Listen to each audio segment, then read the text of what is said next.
Hey guys, so I wanted to do a quick little episode for my diversity and allyship vlog series.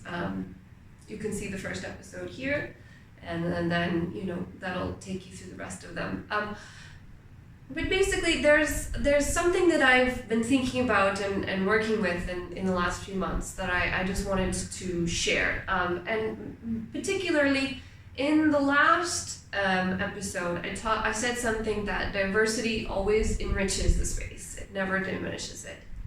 And I wanted to sort of unpack this a little bit, because the thing is when we talk about diversity and inclusion and inclusive spaces, and you think of something like localization in humanitarian aid or something like this, there's a lot of talk about, we need to give marginalized groups and minority groups more power, more voice, more respect, more decision making. They should have more of this, and it's very focused on them, which is fantastic and as it needs to be. But these discussions sort of miss the fact that there are currently people who hold this power, and all those who gain power are afraid to lose it. And so, if you're talking about, an organization that's trying to add more diversity and inclusion, you're going to get resistance from these people. Why? Because they have to give up some power.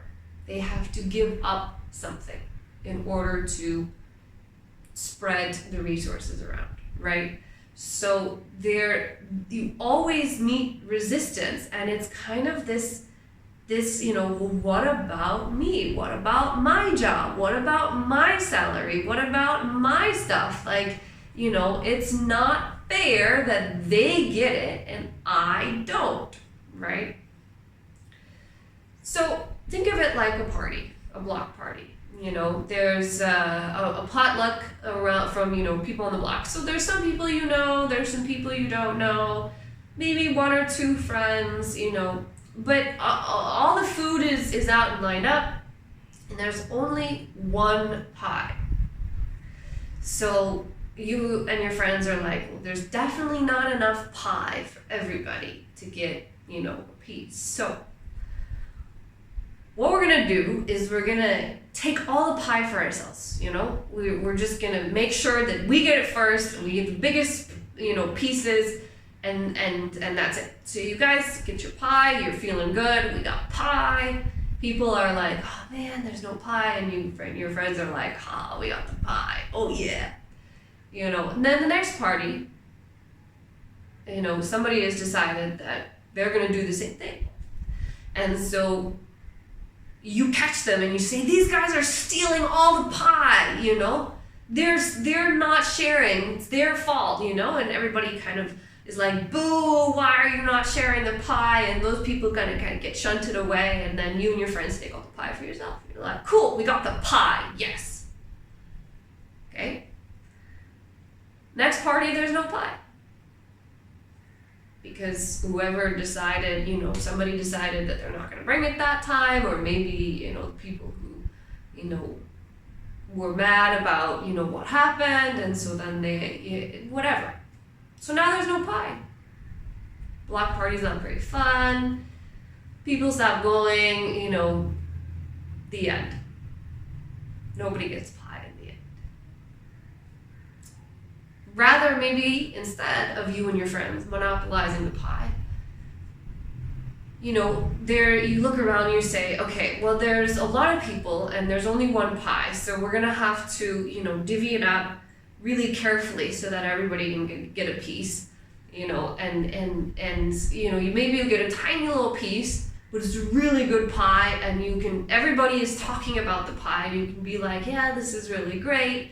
And, the person who made it is like, yeah, this was my pie, and shares the recipe, and so now you go home and you have, a recipe for pie, you have some new friends, and the next time when you go to the party, there's 3 pies because more than one person can make it.